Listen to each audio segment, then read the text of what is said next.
Chers amis, bonjour. Joie nouvelle de se retrouver sur les ondes de la 100.3. Il est 8h02 dans le studio de Christ Radio. Nous avons 2 minutes de retard, je m'en excuse. Et nous continuons notre réflexion sur l'Église. Nous étions partis, je vous rappelle, de l'Épître aux Éphésiens, à partir du chapitre 4. Et on réfléchit aussi en même temps sur Éphésiens chapitre 5, de passages où on essaye de réfléchir sur l'Église. On parle bien de l'Église dans le Nouveau Testament. Quelle est cette Église? Et il faut qu'on y réfléchisse.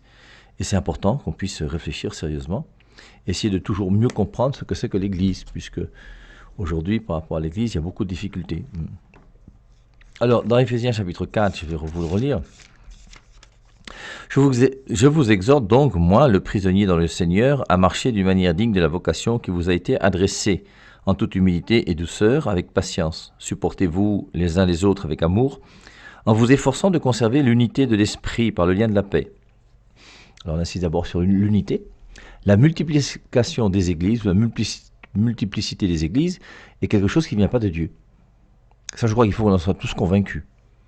Parce qu'on a l'impression que dans certaines églises non catholiques, on a l'impression que c'est une richesse que d'avoir plein de fondateurs d'églises.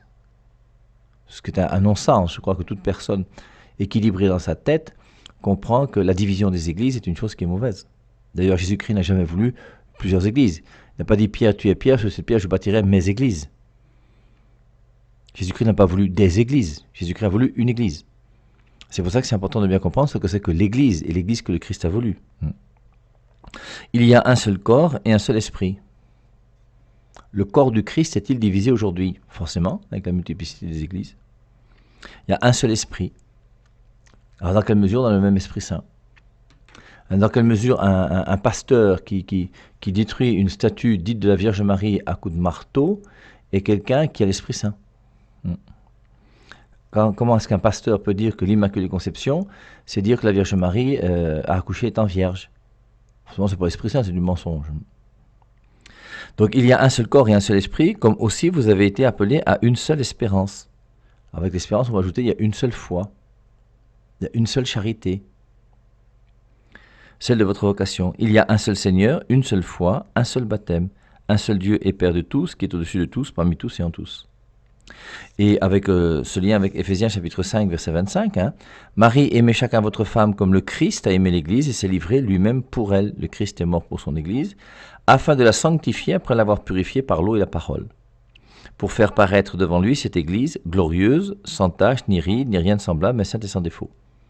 On va essayer de réfléchir, quelle est cette Église sainte et sans défaut, pour laquelle le Christ est mort.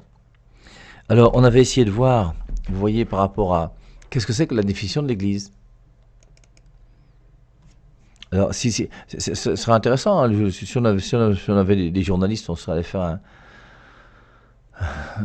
comme on dit, une réflexion sur le trottoir, comme on dit, non? Radio-trottoir.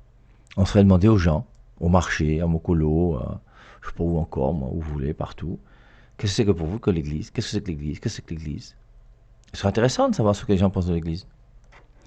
Je vous rappelle que si vous regardez sur les réseaux sociaux, qu'est-ce que c'est que la Bible? La Bible sur les réseaux sociaux, c'est la Biblette de 66 livres. La plupart des sites chrétiens aujourd'hui vous disent que la Bible, c'est une biblette de 66 livres. Comme la plupart des gens vous disent aujourd'hui que l'Église, c'est l'ensemble de tous ceux qui sont sauvés. C'est pas faux, c'est pas faux. Les 66 livres de la Biblette sont inspirés par Dieu, oui, c'est pas faux. Mais il y a 73 livres qui sont inspirés par Dieu, pas seulement 66. Et c'est pour ça qu'il faut avoir une véritable définition de l'Église. Et il faudrait qu'on essaie de voir qu'est-ce que c'est que premièrement l'Église. Qu'est-ce que c'est que l'Église pensée par Jésus-Christ et voulue par Jésus-Christ. Quand Jésus-Christ a voulu l'être humain et qu'il a créé l'homme, quand il a créé l'homme, il lui a mis 2 narines, 2 oreilles, 2 pieds, des dents, avec une bouche et des dents. Il a mis des cheveux sur la tête, il a mis des pieds. 2 pieds, pas 3, pas 4, pas 8, pas 12, 2. Et forcément, c'est lui qui a voulu l'homme et qui a pensé l'homme. De même que c'est lui qui a voulu l'Église et qui a pensé l'Église. L'Église vient de Jésus. L'Église vient de Dieu. C'est pour ça que je vous rappelle qu'aucun homme n'a le droit de fonder une Église. Se retrouver dans une Église fondée par un homme, il faut quand même se poser des questions. Qu'est-ce que tu fais dans une Église qui a été fondée par un homme? Et la vraie question, c'est qu'est-ce qu'un homme peut te donner que Jésus-Christ ne te donne pas? Est-ce que l'homme qui a fondé ton Église peut te sauver? Jésus-Christ, lui, sauve. Jésus-Christ, lui, il a donné sa parole. L'homme qui a fondé ton église, il donne quelle parole? Sa parole à lui ou la parole de Dieu? Et si tu veux réellement la parole de Dieu, Jésus-Christ a été clair. Luc 10, 16, celui qui vous écoute, m'écoute. Il a donné sa parole à ses apôtres, il suffit de lire la Bible. Et tu verras que Jésus-Christ a voulu que la parole de Dieu soit donnée par ses apôtres, c'est-à-dire par son Église. Il insiste, 1 Timothée 3,15, l'Église est colonne et appui de la vérité. Et c'est important aujourd'hui, vous voyez. Alors, on avait dit qu'on va réfléchir progressivement. Non, qu'est-ce que c'est que l'Église? L'Église, c'est aussi le bâtiment. Si vous entendez un pasteur dire que l'Église, c'est pas un bâtiment, il faut qu'il aille à l'école. C'est le dictionnaire qui le dit. Respectons le français. Alors, il faut respecter les Saintes Écritures, il faut respecter la théologie, il faut respecter la parole de Dieu, mais il faut respecter aussi le français. Hein.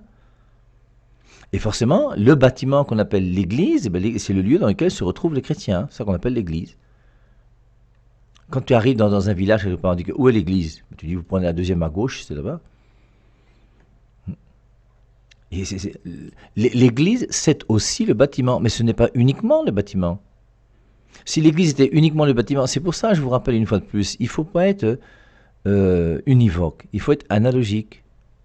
Univoque, ça veut dire que la définition de l'Église qui est le bâtiment, toi, dans ta tête, tu as fixé. Comme l'Église c'est le bâtiment, l'Église ne peut être que le bâtiment. Donc le Christ est mort pour un bâtiment. Mais ça n'a pas de sens, c'est stupide. Et c'est pour ça que de même que le mot âme a différentes significations, le mot monde a différentes significations, puisqu'on a vu avec MC l'autre jour qu'il y a un monde qui est le monde du diable et un autre monde qui est le monde de Dieu. Il y a un monde qui est le monde de l'humanité entière. C'est pour ça que le mot monde peut avoir différentes significations.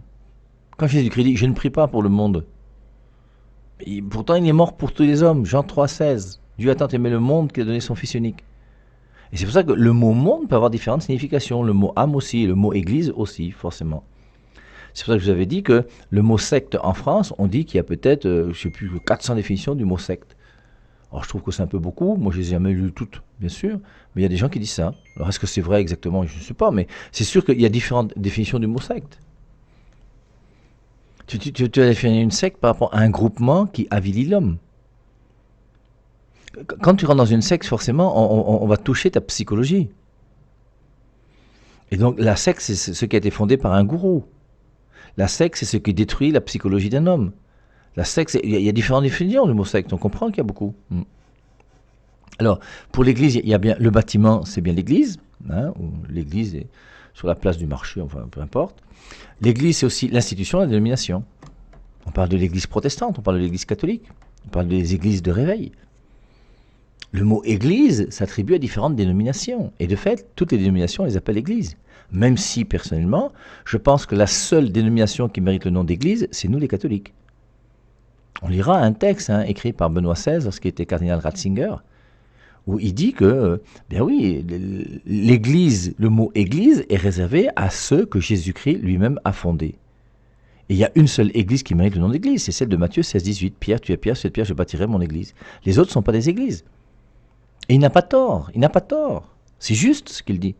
Alors ça a énervé les gens, mais quand ça les énerve, après ça fait quoi? Un cal en l'air, comme on dit, non? Ou va brûler la dja. Alors, institution et dénomination, ça fait partie aussi de l'Église. L'Église, c'est aussi l'Église d'Éphèse, donc une communauté locale, ou l'Église universelle, annoncée à l'Église, toute l'Église. Alors le mot Église a différentes significations. Alors on avait vu, nous, que, je reviens à Actes chapitre 11, verset 26, où on avait vu que c'est la première fois que les chrétiens sont appelés chrétiens, c'est à Antioche, dans Acte 11, 26, on pense que c'est vers l'an 44. Et le mot chrétien dans Acte 11, 26 a été inventé pour désigner des gens qui existaient, qui sont des disciples de Jésus-Christ. Et donc les disciples de Jésus-Christ qui vivaient, qui ont suivi Jésus-Christ, comme Étienne qui est mort, était disciple de Jésus-Christ, et c'est un peu plus tard qu'on l'appelait chrétien, pour montrer la référence qu'il a en tant que disciple de Jésus-Christ au Christ. Et ensuite, on avait lu la lettre aux Smyrniotes de saint Ignace d'Antioche, qui a été écrite en 110 après Jésus-Christ. Saint Jean vient à peine de mourir. Qu'on désigne l'Église comme étant l'Église catholique. Je vous rappelle, suivez tous l'évêque comme Jésus-Christ suit son Père. Ceux qui veulent revenir à l'Église primitive, là. Tu ne vas pas revenir à l'Église primitive en lisant ta Bible le soir seul à 22h en invoquant l'Esprit Saint avec une bougie dans ta chambre. C'est pas ça l'Église primitive. L'Église primitive, c'est l'Église qui nous donne l'enseignement des premiers siècles. Je vous rappelle, saint Ignace d'Antioche est né 2 ans après la mort de Jésus-Christ. Saint Ignace d'Antioche n'a jamais vu Jésus. Mais il est né 2 ans après sa mort. Et il a vu donc les apôtres de Jésus-Christ qui ont enseigné. Il fait partie des pères qu'on appelle les pères apostoliques, qui ont vu les apôtres. Et il donne une doctrine qui est conforme à la doctrine que Jésus-Christ a enseignée. On peut se rappeler ces passages où dans 2 Timothée 2, saint Paul dit à Timothée, « Transmets à des gens sûrs et capables d'enseigner les autres ce que tu tiens de moi à travers bien des témoins. » Forcément, vous voyez, Paul ne va pas choisir quelqu'un qui enseigne une doctrine fausse. Au contraire, il va y chasser d'église. On excommunie, on met en dehors de l'église ceux qui enseignent des choses fausses, comme on l'a fait pour Martin Luther. Transmets à des gens sûrs et capables d'enseigner les autres ce que tu tiens de moi à travers bien des témoins. Paul a enseigné Timothée, il a enseigné l'évangile de Jésus-Christ à Timothée, et il demande maintenant de pouvoir transmettre lui aussi à des gens sûrs cette doctrine. Rappelons-nous 1 Corinthiens chapitre 15, le grand chapitre sur la résurrection, verset 1. « Frères, je veux vous rappeler l'évangile avec lequel je vous ai évangélisé. Vous l'avez reçu, vous y êtes restés fidèles, et par lui vous êtes sauvés, si vous gardez la bonne nouvelle, comme je vous l'ai annoncé. À moins que par hasard vous ayez cru ce qui ne tient pas. Je vous ai transmis ceci d'abord, comme je l'avais reçu moi-même. » Saint Paul a reçu la doctrine du Christ et il la transmet. Il va la transmettre à qui? À Paul. Il va même imposer les mains à Paul. Il va imposer les mains à Timothée pour que Timothée continue la mission. Parce que Paul va mourir et Timothée va continuer.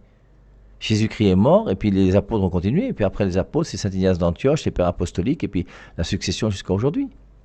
Et c'est vrai, il y a une succession par rapport à la doctrine de Jésus-Christ. La succession la plus importante pour nous, c'est la succession justement des papes, de l'autorité de l'Église. Il y a une autorité. Cette autorité, c'est celle de Pierre. Ce qu'on a essayé de voir un petit peu la semaine dernière. Et on avait vu que Pierre, si vous cherchez l'Église de Jésus-Christ, vous ne pouvez pas trouver l'Église de Jésus-Christ sans Pierre. Et on avait vu donc dans Jean chapitre 1, verset 40 à 42, Pierre, tu ne t'appelleras pas... Jésus-Christ rencontre pour la première fois Pierre, qui s'appelle Simon. Il ne t'appellera pas Simon, tu t'appelleras Pierre. Et il lui dit dans Matthieu 16, 18, Pierre, tu es Pierre, sur cette pierre je bâtirai mon église. L'église du Christ est bâtie sur Pierre. C'est pas moi qui l'ai voulu. C'est Matthieu 16, 18. Je te donnerai les clés du royaume des cieux, ce que tu liras sera lié, ce que tu liras sera délié. Et cette église donc qui est bâtie sur Pierre, qui existe, dans Matthieu 18, 18, je vous rappelle, ou un petit peu avant, Matthieu 18, 15, on dit si ton frère vient à pécher, reprends-le seul à seul.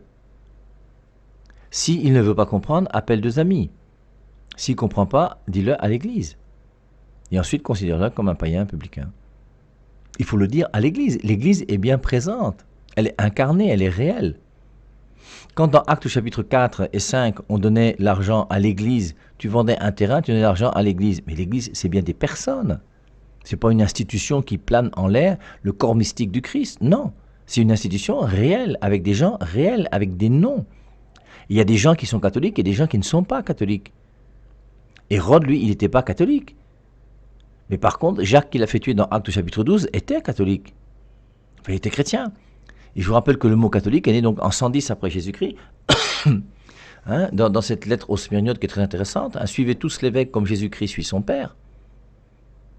Jésus-Christ a suivi son Père. Eh bien, saint Ignace d'Antioche, Père apostolique, te dit, suivez tous l'évêque comme Jésus-Christ suit son Père. Ne pas être en accord avec l'évêque, c'est grave. Se diviser de l'Église, c'est grave. Donc que personne ne fasse en dehors de l'évêque rien de ce qui regarde l'Église. Que cette Eucharistie seule soit regardée comme légitime, qui se fait sous la présidence de l'évêque ou de celui qui en aura chargé. Lettre aux Smyrniotes, chapitre 8, paragraphe 2. Là où paraît l'évêque, que là soit la communauté, de même que là où est le Christ Jésus, là est l'Église catholique. Le Christ Jésus est où? Là où est l'Église catholique. 110 après Jésus-Christ. Saint Jean vient à peine de mourir. Il n'est permis en dehors de l'évêque ni de baptiser, ni de faire la gape, mais tout ce qu'il approuve, cela est agréable à Dieu aussi. Ainsi, tout ce qui se fait sera sûr et légitime. Donc voilà ce qui est dit de l'Église primitive. Voilà comment on vivait à l'époque de Jésus-Christ et juste après sa mort. Jésus-Christ est mort en 33. eh bien, moins de 80 ans plus tard, 70 ans plus tard, voilà, ben, on vous disait que s'il faut suivre l'évêque pour être dans la vérité. Et que là où est l'Église catholique, là est le Christ. C'est quand même des textes qui sont importants. Après, maintenant, aussi, ceux qui veulent comprendre, comprennent. Ceux qui ne veulent pas, ils laissent. Hein. Alors, Simon ne s'appelle plus Simon, il s'appelle Pierre. Et alors, ce qui est intéressant aussi, c'est de voir comment, dans Jean chapitre 10, verset 11, Jésus-Christ dit « Je suis le bon berger ». Le bon berger, c'est Jésus. Et comme par hasard, tous les chrétiens aujourd'hui de la terre, quelle que soit la dénomination, catholique ou non catholique, tous les chrétiens de la terre cherchent Jésus-Christ comme bon berger. Je suis le bon berger, je connais mes brebis, elles me connaissent, je les conduis vers les gras pâturages, j'empêche le loup de venir les dévorer. C'est quand même intéressant de voir ce qui est dit dans Jean 10 là. Est-ce que vous voulez être dévoré par le loup? Moi je suis le bon berger, Jean 10, 11. Le bon berger donne sa vie pour ses brebis. Mais le mercenaire, qui n'est pas berger et à qui les brebis n'appartiennent pas, voit venir le loup, abandonne les brebis et s'enfuit. Et le loup s'en empare et les disperse. C'est qu'il est mercenaire et qu'il ne se met pas en peine des brebis. Moi, je suis le bon berger. Je connais mes brebis et mes brebis me connaissent, comme le Père me connaît et comme je connais le Père.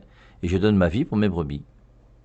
J'ai encore d'autres brebis qui ne sont pas de cette bergerie. Celles-là, il faut aussi que je les amène. Elles entendront ma voix et il y aura un seul troupeau et un seul berger. Toujours un seul troupeau et un seul berger. Il y a combien de bergers aujourd'hui? Les bergers de l'Église catholique, les bergers des protestants, des adventistes, voilà, plein de bergers, plein partout. Alors, Jésus-Christ dit, Jean 10, 11, « Je suis le bon berger ». Il y a combien de bons bergers? Un seul. Et nous cherchons tous Jésus-Christ le bon berger. Mais Jésus-Christ le bon berger qui conduit ses brebis, ce qu'il a fait pendant qu'il était sur terre. Maintenant, il est mort et il est parti. Et maintenant qu'il est parti, c'est pas un bon berger mystique et bizarre, gélatineux qui est au ciel là-bas, avec un Esprit Saint qu'on invoque tous les jours, qui nous fait dire n'importe quoi. Et Jésus-Christ a voulu que concrètement, on sache exactement comment faire aujourd'hui pour être sûr d'être avec le bon berger. Et c'est pour ça qu'une fois qu'il va ressusciter, dans Jean chapitre 21 à partir du verset 15, c'était déjà la 3e fois que Jésus se manifestait à ses disciples depuis qu'il était ressuscité entre les morts. Après qu'ils eurent mangé, Jésus dit à Simon-Pierre, « Simon, fils de Jonas, m'aimes-tu plus que ne le font ceux-ci » Il lui répondit, « Oui, Seigneur, tu sais que je t'aime. » Jésus lui dit, « Prends soin de mes agneaux. » Donc Jésus-Christ dit à Saint-Pierre, « Prends soin de mes agneaux. » Quels agneaux? Les agneaux de Jésus. « Prends soin de mes agneaux. » Et Pierre va devenir celui qui prend soin des agneaux de Jésus. Pierre devient le berger qui remplace Jésus-Christ comme bon pasteur. Et qui s'occupe non pas des brebis de Pierre, mais des brebis de Jésus. Et les brebis de Jésus, si ce sont des brebis de Jésus, reconnaissent qu'elles ont un berger que Jésus-Christ leur a donné et qui s'appelle Pierre. Je continue, hein. Je suis au verset 16. Il lui dit une seconde fois, « Simon, fils de Jonas, m'aimes-tu » Pierre lui répondit, « Oui, Seigneur, tu sais que je t'aime. » Jésus lui dit, « Sois le berger de mes brebis. » Il lui dit pour la 3e fois, « Simon, fils de Jonas, m'aimes-tu » Pierre fut attristé de ce qu'il avait dit pour la 3e fois, « M'aimes-tu » Et on comprend pourquoi Pierre est attristé. Parce qu'il a dit, « Avant que le coq ne chante, tu me renieras 3 fois. » Et Pierre a dit, « Impossible, moi je suis prêt à mourir pour toi, comment je peux te renier ?» Et le coq va chanter 3 fois. Et le mot 3 là, pour Pierre, c'est toujours un peu compliqué à gérer. Et donc quand pour la 3e fois il lui dit « M'aimes-tu » il comprend que ça devient déjà sérieux. La 2e fois, il peut penser qu'il n'a pas compris sa réponse. « Pierre, m'aimes-tu » ? « Oui, je t'aime, sois le berger de mon troupeau. » Une 2e fois, « Pierre, m'aimes-tu » Tu dis, bon, peut-être qu'il s'est mal levé, peut-être qu'il est occupé, peut-être qu'il n'a pas compris ma réponse, je reprends. Une 3e fois, tu commences à... Normalement, s'il n'avait pas pensé au coq, il aurait dit, mais Jésus, tes oreilles sont... Comment tu t'es pas lavé les oreilles ce matin? Ça fait déjà... Tu es en manque affectif, je t'ai déjà dit 2 fois que je t'aime, tu veux que je te dise ça combien de fois? 1000 fois? Mais non. Et quand il dit la 3e fois, hein, il lui dit pour la 3e fois, Simon, fils de Jonas, m'aimes-tu? Pierre fut attristé de ce qu'il lui avait dit pour la 3e fois, m'aimes-tu? Et on comprend pourquoi. Parce qu'il a renié 3 fois. Et donc là, il va proclamer 3 fois. M'aimes-tu? Il lui dit, Seigneur, tu sais tout. Tu sais que je t'aime. Et donc il lui dit, prends soin de mes brebis. Et Jésus-Christ veut que Pierre s'occupe des agneaux, des brebis, de son troupeau. Et c'est Jésus-Christ qui donne à Pierre cette autorité de pasteur. Et on comprend pourquoi il y a Matthieu 16, 18. Pierre, tu es Pierre, sur cette pierre je bâtirai mon église. Jean 10, 11, je suis le bon berger. Jean 21, 15, sois le berger de mon troupeau. Cette place particulière que Jésus-Christ donne à Pierre par rapport à son église. Alors, on comprend ensuite maintenant cette lettre de saint Irénée. Bon, c'est pas une lettre, hein, c'est tout un livre énorme qu'il a écrit contre les hérésies, parce qu'il y avait déjà des hérésies à l'époque de saint Irénée. C'est 170 après Jésus-Christ. Saint Irénée, c'est un disciple de Polycarpe, et Polycarpe, c'est quelqu'un qui a vu les apôtres. Donc avec saint Ignace d'Antioche et Polycarpe, on est avec les pères qui ont vu les apôtres, et avec saint Irénée, on est avec les pères qui ont juste existé après les apôtres. C'est l'église primitive. Ceux qui cherchent l'église primitive, là, vous la trouvez ici, hein. Elle n'est pas ailleurs. C'est pas Constantin qui a fondé l'église catholique en l'an 400 ou 300 et des poussières quand même. Alors, saint Irénée nous dit dans son livre, donc après avoir fondé et édifié l'église, les bienheureux apôtres remirent à l'un la charge de l'épiscopat. C'est de cela que Paul fait mention dans les épîtres à Timothée. Donc après avoir fondé et édifié l'église de Rome, les bienheureux apôtres Pierre et Paul, qui étaient à Rome, je vous rappelle que Pierre a été crucifié la tête en bas, Paul a été décapité parce que lui c'était un citoyen romain, et on ne crucifiait pas les citoyens romains. Donc les bienheureux apôtres Pierre et Paul remirent à l'un la charge de l'épiscopat. Et saint Irénée nous dit, c'est de cela que Paul fait mention dans les épîtres à Timothée. Et quand j'ai lu ce texte-là, j'ai cherché dans les épîtres à Timothée la référence où on parle de l'un ou de Linus. Et vous trouvez ça dans 2 Timothée 4, 21. Et dans 2 Timothée 4, 21, on parle d'un certain monsieur qu'on appelle l'un ou Linus, et ce l'un ou Linus, c'est lui qui a succédé à Pierre. Je reprends le texte de Irénée. Donc, après avoir fondé et édifié l'Église, les bienheureux apôtres Pierre et Paul remirent à l'un la charge de l'épiscopat. C'est de ce l'un que Paul fait mention dans les épîtres à Timothée, de Timothée 4, 21. Anaclet lui succède. Une fois que Pierre est mort, il faut bien qu'il y ait une autorité pour continuer l'œuvre que Jésus-Christ a lancée. Lui-même, il est le bon pasteur. Il a voulu être remplacé par Pierre. Rappelons-nous aussi que dans Actes chapitre 1, verset 15, Judas qui a trahi et qui est parti se pendre, il a été remplacé par Matthias. Et il faut bien donc qu'il y ait quelqu'un qui continue la charge qui a été confiée. Et les apôtres ont reçu une charge particulière de Jésus-Christ. Luc 16, celui qui vous écoute m'écoute. Et en écoutant les apôtres, c'est Jésus-Christ que j'écoute. Parce qu'il a ajouté, celui qui vous écoute m'écoute, celui qui vous rejette me rejette. Si je rejette les apôtres de Jésus-Christ, c'est Jésus-Christ que je rejette. Et si moi, Père Hervé Marie, je suis apôtre de Jésus-Christ, si vous rejetez ce que je vous enseigne, c'est que vous rejetez Jésus. Et la vraie question qu'il faut se poser maintenant, qui est réellement apôtre de Jésus-Christ sur la terre aujourd'hui? Qui aujourd'hui peut se targuer, se vanter, je ne sais pas comment il faut dire, d'avoir l'autorité pour parler au nom de Jésus-Christ? Y a-t-il des successeurs des apôtres sur la terre aujourd'hui? Y a-t-il un endroit où peut se trouver cette vérité de Jésus-Christ aujourd'hui? Et justement, c'est saint Irénée qui nous le fait comprendre. Si tu veux être fidèle à l'enseignement que le Christ a donné, il faut être fidèle aux très glorieux apôtres Pierre et Paul qui ont fondé l'église à Rome. Et donc après, ils ont remis la charge. Et la charge a été remise à qui? À l'un. Voilà. C'est de ce l'un dont on parle dans les épîtres à Timothée. Anaclet lui succède. Et voici la liste des premiers papes qui nous sont donnés. Après Pierre, il y a eu l'un. Après l'un, il y a eu Anaclet. Voici ce que dit l'église primitive. Anaclet lui succède. Après lui, en troisième lieu, à partir des apôtres, l'épiscopat échoua à Clément. Il avait vu les apôtres eux-mêmes et avait été en relation avec eux. Donc Clément avait vu les apôtres. Et à l'époque de Clément, il y a encore un apôtre qui est vivant qui s'appelle l'apôtre Jean. Et à l'époque de Clément, qui est le pape, il y a un problème dans l'église de Corinthe. Et le problème dans l'église de Corinthe, c'est pas Saint Jean qui va le résoudre. Alors que lui, il est à côté. Il est à Patmos, il n'est pas loin. Ou à Éphèse, il n'est pas loin. Et le problème de l'église de Corinthe va être réglé par l'autorité de l'église, qui est le pape Clément. Et même l'apôtre Saint Jean, qui est le disciple bien-aimé, reconnaît l'autorité du pape Clément, et lui, il reste tranquille. Il laisse le pape Clément résoudre le problème qu'il a.